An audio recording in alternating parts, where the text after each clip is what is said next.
What do you do if you're one of the 16 prominent Republicans running for president, but there's only room for 10 people on the televised debates? What do you do?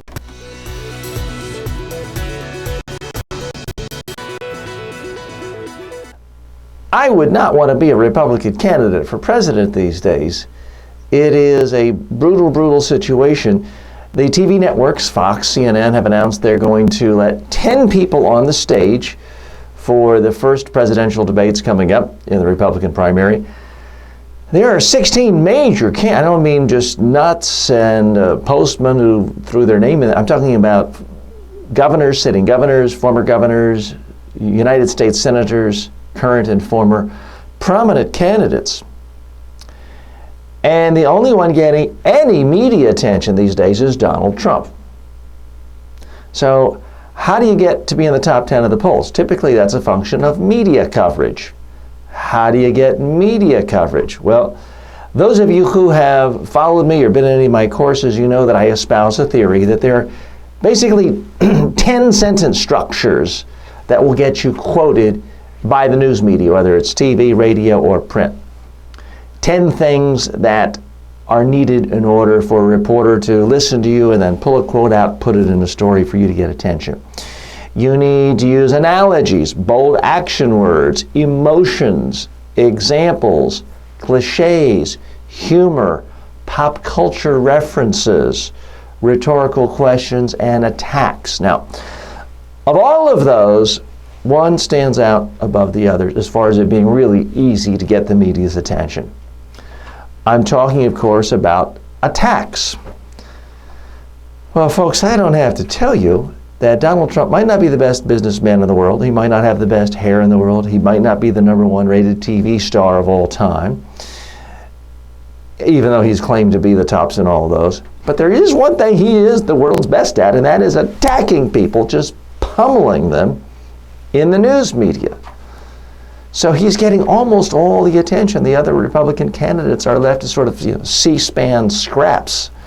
I don't know how else you call it, or what to call it. So what do you do if you're a Republican candidate? We've seen in the last few weeks what some of them have done. Senator Rand Paul has done commercials where he's taking a chainsaw to the U.S. tax code, putting it on fire. We've seen Lindsey Graham put his cell phone in a blender. Ted Cruz has called the Republican majority leader in the Senate a liar. Rick Perry has said that Donald Trump is a cancer and a demagogue, and it got a teeny little bit of attention. But it's frankly not getting a lot of traction. Now, I've worked in hundreds of political campaigns. I'm not involved on either side of this presidential campaign. I don't know what I would do if I were advising one of these Republican candidates. Because short of burning Hillary Clinton in effigy in front of TV stations 20 times a day, I don't know how they get it, and I'm not advocating that, folks, for the record. I don't know how they get any media attention.